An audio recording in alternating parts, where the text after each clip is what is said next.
we'll guide you through how to choose between Gumroad and Shopify for your online business needs.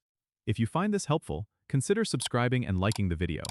First, go to the Gumroad website. Gumroad is perfect for creators and digital product sellers.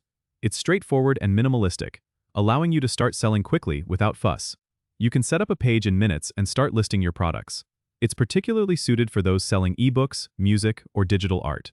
The platform takes care of VAT handling and offers a simple pricing model, charging a percentage on each sale. It also allows you to build an audience with email newsletters and memberships. Now, switch over to Shopify's website. Shopify is a robust e-commerce platform ideal for businesses with a wide range of products, including physical goods. It's very customizable, with numerous themes and apps to tailor your store to your brand needs.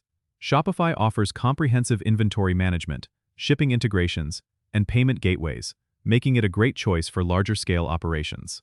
It's important to note that Shopify requires more setup time and has a monthly fee, but it provides a full suite of features for scaling your business.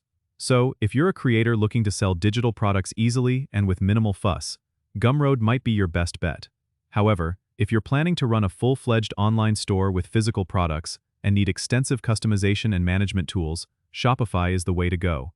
Consider what you plan to sell, how much control you want over your store's design, and your budget when making your decision. Don't forget to subscribe and comment if this helped you out.